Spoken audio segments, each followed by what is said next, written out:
Arthur Conan Doyle. Une étude en rouge. Chapitre 1. Monsieur Sherlock Holmes.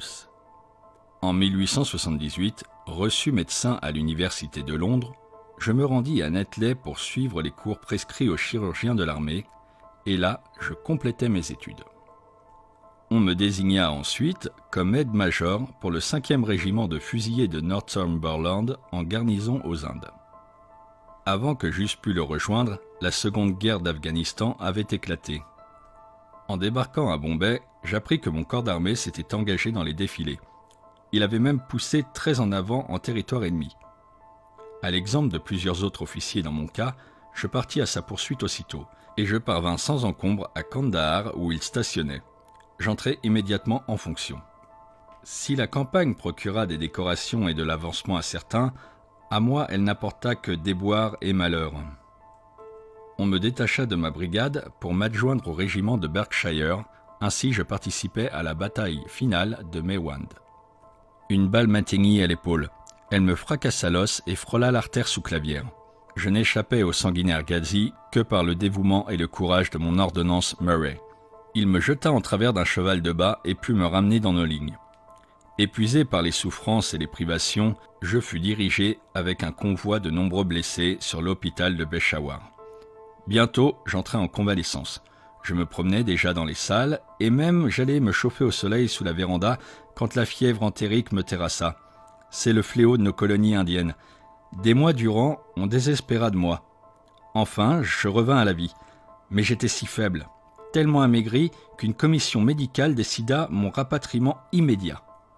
Je m'embarquai sur le transport Oronte et, un mois plus tard, je posai le pied sur la jetée de Portsmouth. Ma santé était irrémédiablement perdue. Toutefois, un gouvernement paternel m'octroya 9 mois pour l'améliorer. Je n'avais en Angleterre ni parents ni amis, j'étais aussi libre que l'air. Autant du moins qu'on peut l'être avec un revenu quotidien de 9 shillings et 6 pence. Naturellement, je me dirigeais vers Londres, ce grand cloaque où se déversent irrésistiblement tous les flâneurs et tous les paresseux de l'Empire. Pendant quelque temps, je menais dans un hôtel privé du Strand une existence sans but et sans confort. Je dépensais très libéralement. À la fin, ma situation pécuniaire m'alarma. Je me vis en face de l'alternative suivante. Ou me retirer quelque part à la campagne, ou changer du tout au tout mon train de vie. C'est à ce dernier parti que je m'arrêtais. Et pour commencer, je résolus de quitter l'hôtel pour m'établir dans un endroit moins fashionable et moins coûteux. Le jour où j'avais mûri cette grande décision, j'étais allé prendre un verre au Criterion Bar. Quelqu'un me toucha l'épaule. Je reconnus l'ex-infirmier Stamford, que j'avais eu sous mes ordres à Barts. Pour un homme réduit à la solitude, c'était vraiment une chose agréable que l'apparition d'un visage familier. Auparavant, Stamford n'avait jamais été un réel ami. Mais ce jour-là, je l'accueillis avec chaleur, et lui, parallèlement, parut enchanté de la rencontre. Dans l'exubérance de ma joie, je l'invitai à déjeuner au Holborn. Nous partîmes ensemble en fiacre. « À quoi avez-vous donc passé le temps, Watson ?» me demanda-t-il sans dissimuler son étonnement, tandis que nous roulions avec un bruit de ferraille à travers les rues encombrées de Londres. « Vous êtes aussi mince qu'une latte et aussi brun qu'une noix. » Je lui racontai brièvement mes aventures. « Pauvre diable !» fit-il avec compassion après avoir écouté mon récit. « Qu'est-ce que vous vous proposez de faire maintenant ?»« Chercher un appartement, » répondis-je. « Peut-on se loger convenablement à bon marché ?»« Voilà qui est étrange, » dit mon compagnon. « Vous êtes le second aujourd'hui à me poser cette question. » Qui était le premier ? Un type qui travaille à l'hôpital au laboratoire de chimie. Ce matin, il se plaignait de ne pas pouvoir trouver avec qui partager un bel appartement qu'il a déniché. Il est trop cher pour lui seul. « Par Jupiter !» m'écriai-je. « S'il cherche un colocataire, je suis son homme. La solitude me pèse à la fin. » Le jeune Stamford me regarda d'un air assez bizarre par-dessus son verre de vin. « Si vous connaissiez Sherlock Holmes, dit-il, vous n'aimeriez peut-être pas l'avoir pour compagnon. »« Pourquoi ? Vous avez quelque chose à dire contre lui ?»« Oh non, seulement il a des idées spéciales. Il s'est entiché de certaines sciences. Autant que je puisse juger, c'est un assez bon type. Il étudie la médecine, je suppose. » « Non, je n'ai aucune idée de ce qu'il fabrique. Je le crois ferré à la glace sur le chapitre de l'anatomie et c'est un chimiste de premier ordre. Mais je ne pense pas qu'il ait jamais réellement suivi de cours de médecine. Il a fait des études décousues et excentriques. En revanche, il a amassé un tas de connaissances rares qui étonneraient les professeurs. Qu'est-ce qu'il amène au laboratoire? Vous ne lui avez jamais posé la question? Non, il n'est pas facile de lui arracher une confidence, quoiqu'à ses heures il soit assez expansif. J'aimerais faire sa connaissance, dis-je. Tant mieux s'il a des habitudes studieuses et tranquilles, je pourrais partager avec lui l'appartement. Dans mon cas, le bruit et la surexcitation sont contre-indiqués. J'en ai eu ma bonne part en Afghanistan. Où pourrais-je trouver votre bon ami? Il est sûrement au laboratoire, répondit mon compagnon. Tantôt il fuit ce lieu pendant des semaines, tantôt il y travaille du matin au soir. Si vous voulez, nous irons le voir après déjeuner. Volontiers, répondis-je. La conversation roula ensuite sur d'autres sujets. Du Holborn, nous nous rendîmes à l'hôpital. Chemin faisant, Stamford me fournit encore quelques renseignements. Si vous ne vous accordez pas avec lui, il ne faudra pas m'en vouloir, dit-il. Tout ce que je sais à son sujet, c'est que des rencontres fortuites au laboratoire ont pu m'apprendre. Mais puisque vous m'avez proposé l'arrangement, vous n'aurez pas à m'en tenir responsable. Si nous nous convenons pas, nous nous séparons, voilà tout. Pour vouloir dégager comme ça votre responsabilité, Stamford, ajoutai-je en le regardant fixement, vous devez avoir une raison. Laquelle? L'humeur du type? Est-elle si terrible? Parlez franchement. Il n'est pas facile d'exprimer l'inexprimable, répondit-il en riant. Holmes est un peu trop scientifique pour moi. Cela frise l'insensibilité. Il administrerait à un ami une petite pincée de l'alcaloïde le plus récent, non pas bien entendu par malveillance, mais simplement par esprit scientifique, pour connaître exactement les effets du poison. Soyons justes, il en absorberait lui-même, toujours dans l'intérêt de la science. Voilà sa marotte, une science exacte, précise. Il y en a des pires, non? Oui, mais la science lui fait parfois pousser les choses un peu loin. Quand, par exemple, il bat dans les salles de dissection les cadavres à coups de canne, vous avouerez qu'elle se manifeste d'une manière pour le moins bizarre. Il bat les cadavres? Oui, pour vérifier si on peut leur faire des bleus. Je l'ai vu, de mes yeux. Et vous dites après cela qu'il n'étudie pas la médecine? Dieu sait quel est l'objet de ses recherches. Nous voici arrivés. Jugez l'homme par vous-même. Comme il parlait, nous enfilâmes un passage étroit et nous pénétrâmes par une petite porte latérale dans une aile du grand hôpital. Là, j'étais sur mon terrain. Pas besoin de guide pour monter le morne escalier de pierre et franchir le long corridor offrant sa perspective de murs blanchis à la chaux et de portes peintes en marron foncé.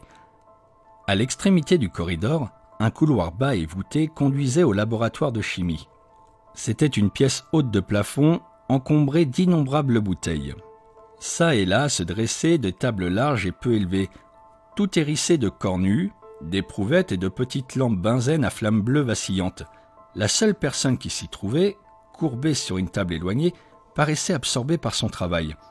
En entendant le bruit de nos pas, l'homme jeta un regard autour de lui. Il se releva d'un bond en poussant une exclamation de joie. « Je l'ai trouvé! Je l'ai trouvé !» cria-t-il à mon compagnon en accourant, une éprouvette à la main. J'ai trouvé un réactif qui ne peut être précipité que par l'hémoglobine. Sa physionomie n'aurait pas exprimé plus de ravissement s'il avait découvert une mine d'or.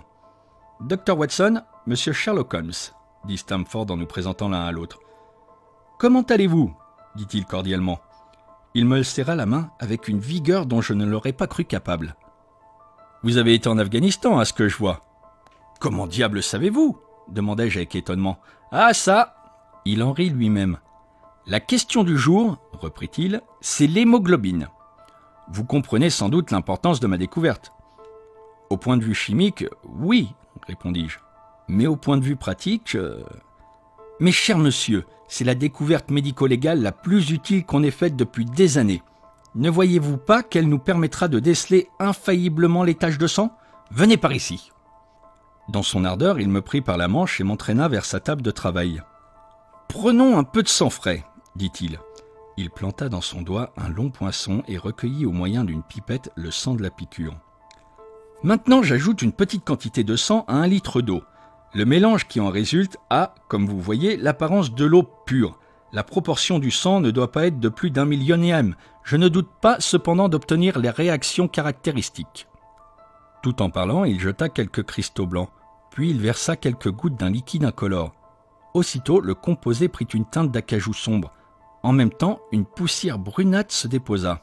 « Ha ha !» s'exclama-t-il en battant des mains, heureux comme un enfant avec un nouveau jouet. « Que pensez-vous de cela ?» Cela me semble une expérience délicate, répondis-je. Magnifique, magnifique! L'ancienne expérience par la Gaïocol était grossière et peu sûre. De même, l'examen au microscope des globules du sang, il ne sert à rien si les taches de sang sont vieilles de quelques heures. Or, que le sang soit vieux ou non, mon procédé s'applique. Si on l'avait inventé plus tôt, des centaines d'hommes actuellement en liberté de par le monde auraient depuis longtemps subi le châtiment de leurs crimes. En effet, murmurai-je, toutes les causes criminelles roulent là-dessus. Mettons que l'on soupçonne un homme d'un crime commis il y a plusieurs mois. On examine son linge et ses vêtements et on y décèle des taches brunâtres. Mais voilà, est-ce qu'il s'agit de sang, de boue, de rouille ou de fruits? Cette question a embarrassé plus d'un expert et pour cause, avec le procédé Sherlock Holmes, plus de problème. Au cours de cette tirade, ses yeux avaient jeté des étincelles. Il termina la main sur le cœur et s'inclina comme pour répondre aux applaudissements d'une foule imaginaire. « Mes félicitations !» dis-je étonné de son enthousiasme. « Prenez le procès de von Bischoff à Francfort l'année dernière, reprit-il. À coup sûr, il aurait été pendu si on l'avait connu ce réactif. Il y a eu aussi Mason de Bradford et le fameux Müller et Lefebvre de Montpellier et Samson de la Nouvelle-Orléans. Je pourrais citer 20 cas où mon test aurait été probant. » « Vous êtes les annales ambulantes du crime !» lança Strandford en éclatant de rire. « Vous devriez fonder un journal. Les nouvelles policières du passé. » « Cela serait une lecture très profitable, dit Sherlock Holmes en collant un petit morceau de taffetas gommé sur la piqûre de son doigt. Se tournant vers moi, avec un sourire, il ajouta « Il faut que je prenne des précautions, car je tripote pas mal de poison. » Il exhiba sa main. Elle était mouchetée de petits morceaux de taffetas et brûlée un peu partout par des acides puissants. « Nous sommes venus pour affaire, dit Stamford. Il s'assit sur un tabouret et il en poussa un autre vers moi. Mon ami, ici présent, cherche un logis. Comme vous n'avez pas encore trouvé de personne avec qui partager l'appartement, j'ai cru bon de vous mettre en rapport. Sherlock Holmes parut enchanté. « J'ai l'œil sur un appartement dans Baker Street, dit-il. Cela ferait très bien notre affaire. L'odeur du tabac fort ne vous incommode pas, j'espère. »« Je fume moi-même le chip, répondis-je. Un bon point pour vous. Je suis toujours entouré de produits chimiques et à l'occasion je fais des expériences. Cela non plus ne vous gêne pas. » « Pas du tout. Voyons, quels sont mes autres défauts? Ah oui, de temps à autre, j'ai le cafard. Je reste plusieurs jours de suite sans ouvrir la bouche. Il ne faudra pas croire alors que je vous boude. Cela passera si vous me laissez tranquille. À votre tour maintenant. Qu'est-ce que vous avez à avouer? Il vaut mieux que deux types qui envisagent de vivre en commun connaissent d'avance le pire de l'un de l'autre. L'idée d'être à mon tour sur la sellette m'amusa. « J'ai un petit bulldog, dis-je. Je suis anti-bruit parce que mes nerfs sont ébranlés. Je me lève à des heures impossibles et je suis très paresseux. En bonne santé, j'ai bien d'autres vices, mais pour le moment, ceux que je viens d'énumérer sont les principaux. »« Faites-vous entrer le violon dans la catégorie des bruits fâcheux ?» demanda-t-il avec anxiété. « Cela dépend de l'exécutant, répondis-je. Un morceau bien exécuté est un régal divin, mais s'il l'est mal... »« Alors ça ira !» s'écria-t-il en riant de bon cœur. « C'est une affaire faite, si bien entendu l'appartement vous plaît. Quand le visiterons-nous? Venez me prendre demain midi. Nous irons tout régler ensemble. »« C'est entendu, dis-je en lui serrant la main. À midi précis. » Stamford et moi, nous le laissâmes au milieu de ces produits chimiques et nous marchâmes vers mon hôtel. Je m'arrêtai soudain et, tourné vers lui, « À propos, demandai-je, à quoi diable a-t-il vu que je revenais d'Afghanistan ?» Mon compagnon eut un sourire énigmatique. « Voilà justement sa petite originalité, dit-il. Il a un don de divination extraordinaire. Plusieurs ont cherché sans succès à se l'expliquer. »« Oh, un mystère. À la bonne heure, dis-je en me frottant les mains. C'est très piquant. Je vous sais gré de nous avoir mis en rapport. L'étude de l'homme est, comme vous le savez, le propre de l'homme. »« Alors étudiez-le, dit Stamford en prenant congé de moi. Mais vous trouverez le problème épineux. Je parie qu'il en apprendra plus sur vous que vous n'en apprendrez sur lui. Au plaisir, Watson. »« Au plaisir, répondis-je. Je déambulai vers mon hôtel, fort intrigué par ma nouvelle relation.